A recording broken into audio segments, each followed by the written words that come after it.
예수의 길, 나의 길을 떠나 예수의 길에 들어서다. 또 이튿날 요한이 자기 제자 중 두 사람과 함께 섰다가 예수께서 건의심을 보고 말하되 보라 하나님의 어린 양이로다. 두 제자가 그의 말을 듣고 예수를 따르거늘 예수께서 돌이켜 그 따르는 것을 보시고 물어 이르시되 무엇을 구하느냐. 이르되 랍비여 어디 계시오니까 하니 랍비는 번역하면 선생이라. 예수께서 이르시되 와서 보라. 그러므로 그들이 가서 계신 데를 보고 그날 함께 거하니 때가 10시쯤 되었더라. 요한복음 1장 35절에서 39절. 당신이 이 장면 속에 있다고 상상해 보라. 당신은 지금 세례 요한과 함께 서 있다. 그는 거친 사람이었다. 낙타 털 옷을 입은 그를 떠올려 보라. 남들과 모습이 확연히 구별되는 그가 준엄한 목소리로 외친다. 회개하고 회개하라. 너희는 다 죄인이니 회개하고 회개하라. 사람들이 그의 목소리를 듣고 있다. 그들은 뭐라 딱히 꼬집어 설명할 수는 없지만 저마다 삶의 결핍을 느끼고 있었다. 많은 일로 바빠 녹초가 되었거나 아무것도 바뀌지 않을 거라는 비관에 빠진 채 아무런 의욕도 없이 그냥 주저앉아 있다. 그래서 이 거침없는 기인에게 나와 그의 말을 들어보는 참이다. 그 자리에는 세례요한의 두 제자인 요한과 안드레도 함께 있다. 어느 날 예수님이 길을 지나가시자 세례요한은 그분을 응시하며 말한다. 보라 세상 죄를 지고 가는 하나님의 어린 양이시다. 세례요한은 죄인인 백성들이 회개해야 한다는 사실과 자신이 그들의 죄를 지을 수 없음을 분명히 알고 있었다. 사람은 다른 사람의 죄를 대신 지을 수 없다. 그가 할 수 있는 일은 그저 회개하고 회개하라 라고 외치는 것이었다. 그러나 예수님을 만나자 세례요한은 곁에 있던 자신의 제자 요한과 안드레에게 이렇게 말한 것이다. 보라, 바로 이분이 세상 죄를 지고 가는 하나님의 어린 양이시다. 바로 이분이 고난 당하러 온 하나님의 종이시다.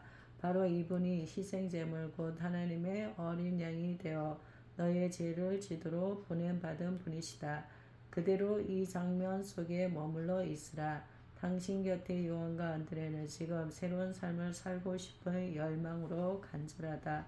새로운 마음과 영혼으로 새로운 초점을 향해 새롭게 출발하려는 것이다. 그분은 막 따라 나선 이 두 청년을 향해 예수님이 물으신다. 원하는 것이 무엇이냐?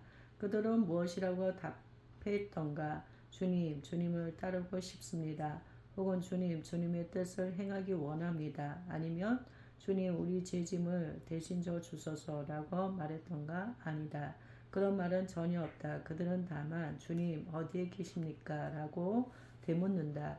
우리는 이 이야기의 시작점에서부터 아주 중요한 질문 하나를 듣는다. 예수님은 어디에 계시는가?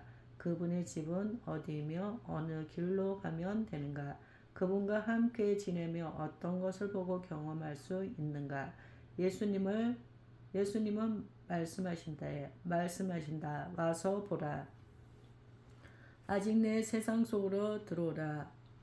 오라 내가 너희를 변화시켜 주리라. 내 제자가 되라. 내 말을 들으라. 내가 가르치는 대로 행하라. 너희 십자가를 지라라고 말씀하지 않았다. 예수님은 그저 와서 보라. 둘러보라. 나를 알아가라 라고만 말씀하신다. 이것이 그분의 초대다. 두 제자는 예수님의 말씀대로 그분과 함께 지냈다. 그들은 가서 예수님이 거하시는 곳을 보았고 남은 하루 동안 그분 곁에 머물렀다. 요한복음에서 말한 10시쯤은 오늘날의 오후 4시에 해당한다. 예수님이 초대하시자 그들은 거기에 응하여 그분과 함께 거했다. 자원하여 그분의 거처로 갔다. 그들이 본 그분은 때가 가까이 왔으니 회개하고 회개하라 라고 외치던 세례 요한과는 많이 달랐다. 예수님은 그저 내가 사는 곳을 와서 보라 라고만 하셨다. 그들이 본 예수님은 하나님의 어린 양이요 겸손한 종이시다. 가난하고 온유하고 애정이 넘치며 마음이 청결한 분, 화평하게 하는 분이시다. 이때 이미 거기서 그들은 그분이 누구신지를 보았다. 하나님의 어린 양을 보았다. 부드럽고 온유하고 겸손하신 와서 보라. 그들이 그날 함께 거하니 예수님은 그들을 초대하여 그렇게 그냥 둘러 보게 하셨다. 당신도 그 곁에 머물라. 방금 들은 이야기를 마음의 눈으로 보기를 바란다. 우리도 초대받았다. 예수님은 하나님의 집으로 우리를 초대하신다. 하나님의 집 안으로 들어오라는 내밀한 초대다. 이 초대의 냉엄한 요구는 딸려 있지 않다. 이 장면 속 하나님의 어린 양은 우리에게 오라. 내 집에 와서 두려워하지 말고 그저 둘러보라 라고 말씀하실 뿐이다. 이 모든 것을 버리고 따르라고 부르시기 전에 예수님은 먼저 와서 나 있는 곳을 보라라고 말씀하신다.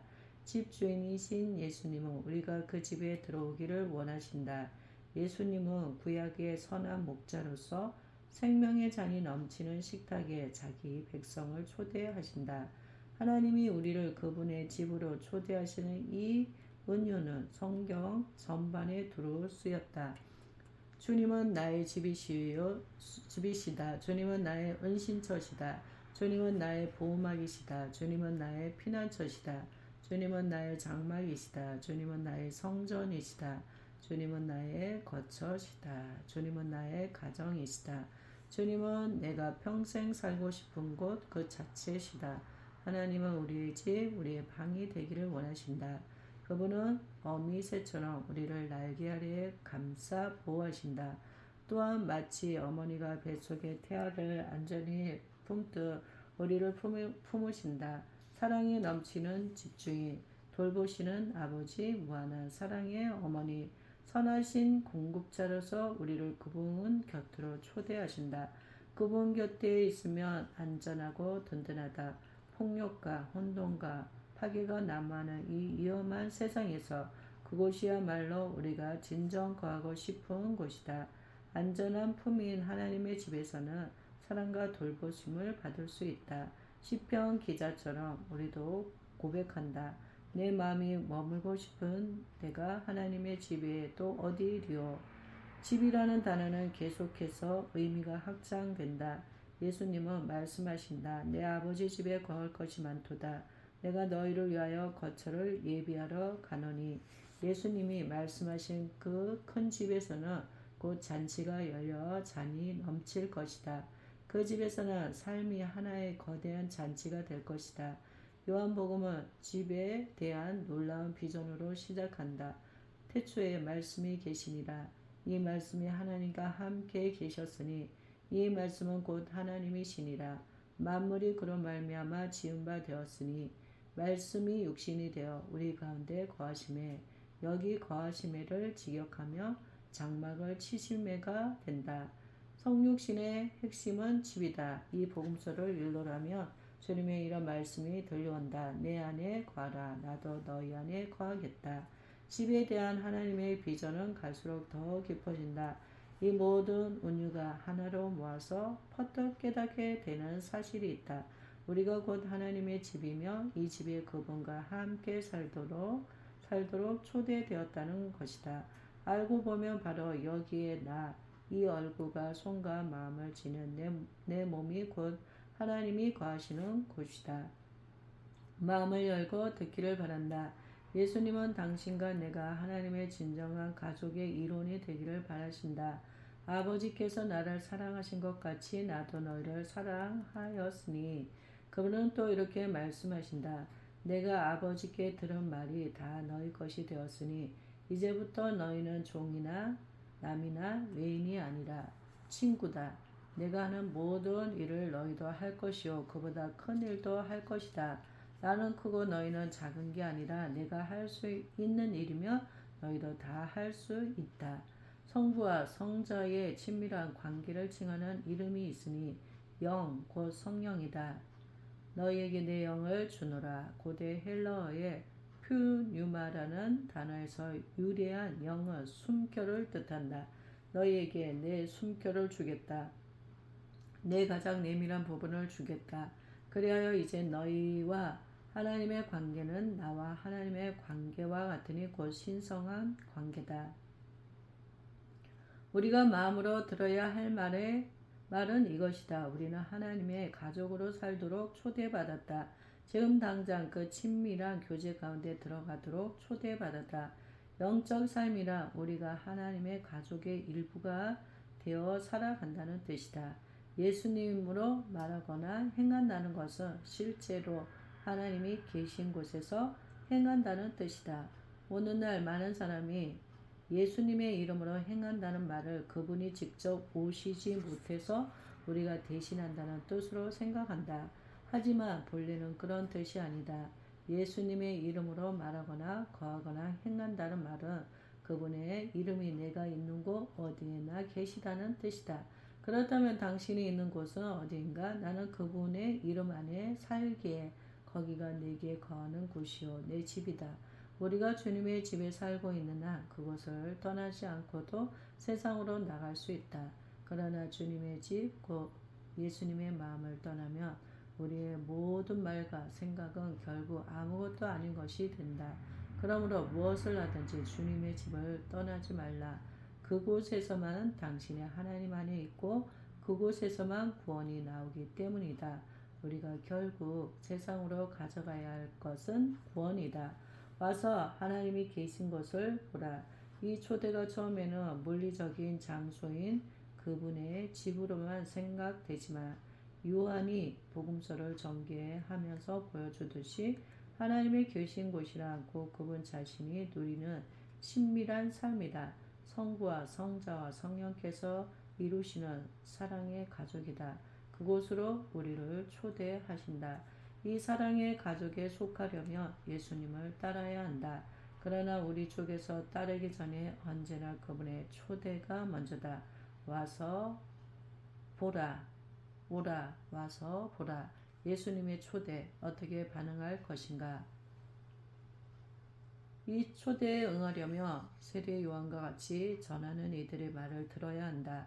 그가 보라 하나님의 어린 양이시다 라고 말하지 않았다면 요한과 안드레는 예수님과의 만남을 놓쳤을 것이다. 복음서의 이 이야기에서 보듯이 우리에게 예수님을 가르쳐 보이는 사람들이 있다. 우리는 그들의 말을 들어야 한다. 혼자서는 예수님을 만날 수 없다. 때로 우리에게 예수님을 가르쳐 보이는 사람은 호감이 가지 않거나 불편한 사람일 수도 있다.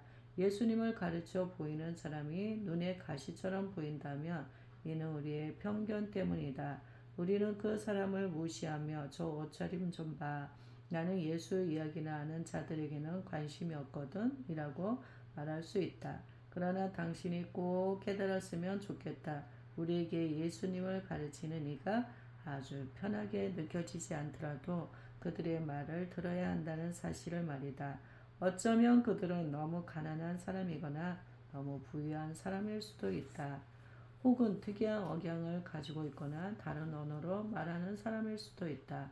우리에게는 저 사람은 자기 문제도 제대로 해결하지 못하면서 라고 비꼬면서 그들을 외면할 이유가 늘 있게 마련이다. 그럼에도 그들은 예수님을 가르쳐 보인다. 다소 세련되지 못한 남자나 여자가 다가와 예수님을 사랑하세요 라고 물어볼 수 있다. 그러면 사람들은 서둘러 됐습니다 하며 대화를 차단한다. 우리 모두가 이런 실수를 저지르지 않길 바란다. 무턱대고 그들의 말을 예면하지 말고 일단 귀 기울여 보라. 사회적 지위가 높은 사람이 예수님에 대해 말할 수 있다. 그러면 당신은 모든 것을 갖추고 사는 사람한테야 예수님을 믿는 일이 쉬운 일이겠지라고 푸념할지 모른다. 하지만 이러한 선입견 때문에 예수님에 대해 알 수 있는 기회를 잃어서는 안 된다. 그러니 마음을 열고 들으라. 우리에게 예수님을 가르쳐 보이는 사람이 전통을 따르길 거부하고 규칙을 어기는 괴짜일 수도 있다.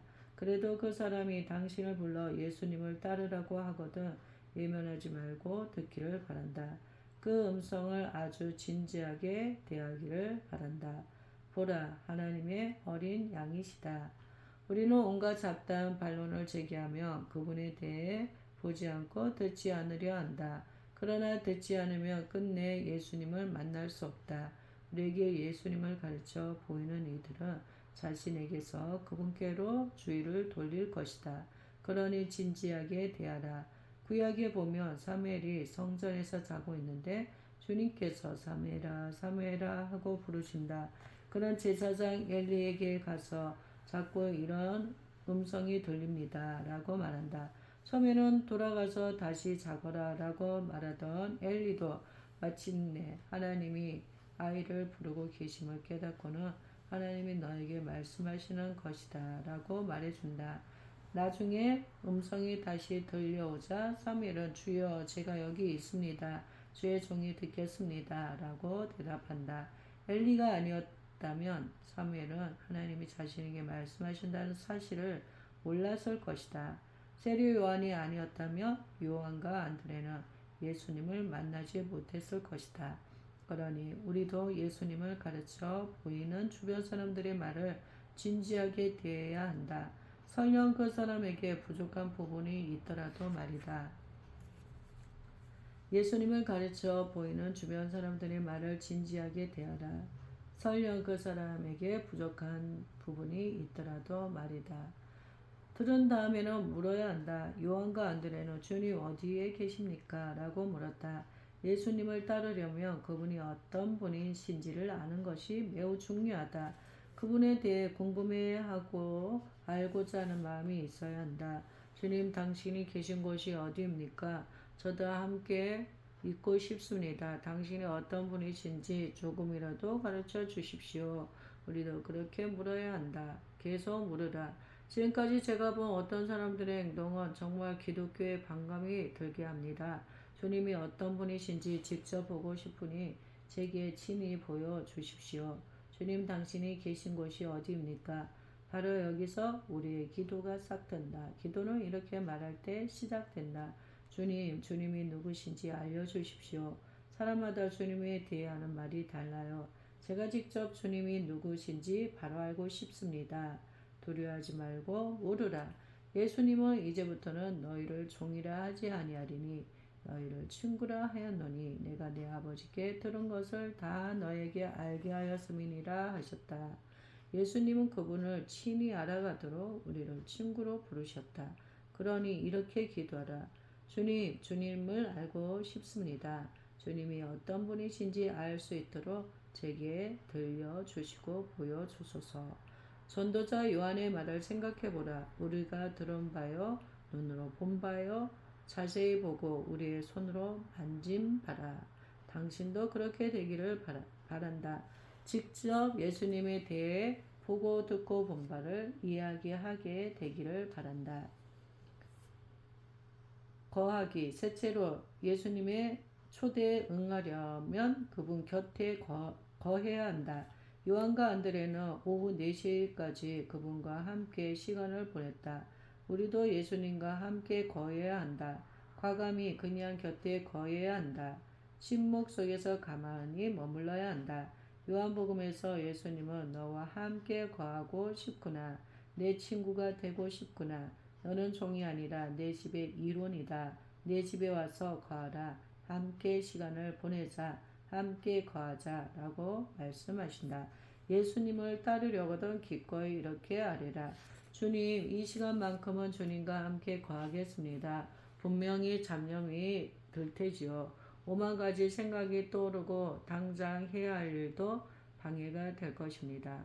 하지만 제가 좀이 쑤시고 불안할 때도 주님이 저를 사랑하여 초대해 주셨음을 압니다.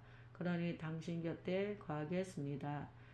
예수님 곁에 머물며 당신을 초대하시는 그분의 음성을 들으라. 주님 들으라. 부모의 집에 평안히 거하는 아이처럼 그분 곁에서 머물라. 빈둥거리듯 그냥 거하라. 하루에 30분이라도 좋다. 그 시간만큼은 아무 일도 하지 않고 그저 그분 곁에 머물러 있으면 된다. 예수님과 함께 시간을 허비하라. 사랑은 늘 그런 법이다. 사랑은 늘 사랑하는 이와 함께하려 한다. 그의 곁을 지키려 한다. 우리는 주님 곁에 머무는 이 시간을 즐길 수 있다. 랍비여 우리가 여기 있는 것이 좋사오니 그럴 때 우리는 자신이 주님 안에서 집을 짓고 있으며 30분만이 아니라 온종일 주님의 집에 있음을 서서히 깨닫게 된다. 우리는 항상 주님의 집에 있다. 어디를 가서 무엇을 하든지 주님이 계시는 곳에 우리도 있다. 이미 그분의 집에 와 있다. 집으로 가는 길에도 우리는 이미 집에 와 있는 것과 같다. 삶이 바쁘다고 핑계대지 말라. 지금 당장 더 중요한 일이 있다고도 말하지 말라. 우리에게 가장 필요한 일은 주님 곁에 거하는 것이다. 날마다 기도하며 그분을 발견하라. 그러면 이 적대적인 경쟁 사이에 살면서도 늘 집에 머무르는 안정감을 누릴 수 있을 것이다. 듣고 묻고 거하라. 그러면 점차 예수님 안에서 자라갈 것이다.